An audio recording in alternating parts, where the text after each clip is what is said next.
உடலை நம்ம பயன்படுத்தாம சோம்பி கிடக்குறோம். அப்புறம் உடல் எப்படி ஆரோக்கியமா இருக்கும்?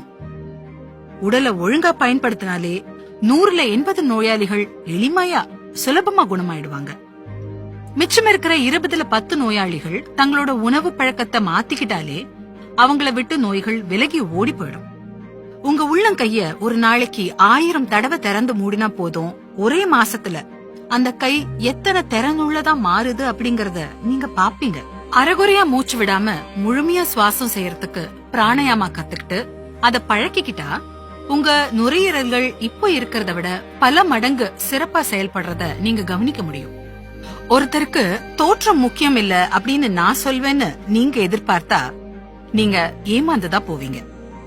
உங்க தோற்றம் கூட உங்களுடைய குணத்தை பிரதிபலிக்கிற முக்கிய அம்சம்தான். அளவுக்கு அதிகமா சாப்பிடுறீங்கன்னா நீங்க உங்க உடலுக்கு செல்லம் கொடுக்கறீங்கன்னு அர்த்தம் இல்ல. உண்மையில அந்த உடம்ப ரொம்ப கொடுமையா வருத்தி தண்டனை தான் நீங்க கொடுக்கறீங்க. உங்க எடைய சுமக்க முடியாம உங்க உடலே கதற ஆரம்பிக்கும்.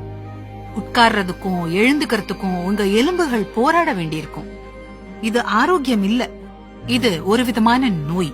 உங்களை இன்னொருத்தர் பாக்குறதுக்கும் விரும்புறதுக்கும் இல்லனா உங்களை ஒரு துணையா ஏத்துக்கொள்றதுக்காகவும் கூட நான் இத சொல்லல. உங்களுக்கு ஒரு நிம்மதியான சுகமான வாழ்க்கை வேண்டும்னா அதுக்கு உங்க உடல் உங்களுக்கு ஒத்துழைப்பு தரணும். உங்க உடல் சுகமா இருக்கணும், மனசுக்கும் அது சுகம் தரணும்.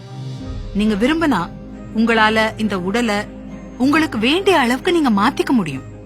உண்மையிலேயே உங்க மேல உங்களுக்கு அக்கறை இருந்தா தினமும் சில மைல்கள் நடப்பத பழக்கமாக்கிக்கோங்க.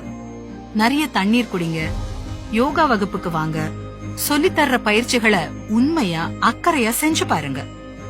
இனி நீங்க ஒவ்வொரு வாய் உணவு சாப்பிடுறப்பையும் ஆழ்ந்த கவனத்தோட அது உடம்புல எங்க போய் சேருது அப்படிங்கிற முழுமையான விழிப்புணர்வோட அதை சாப்பிடுங்க.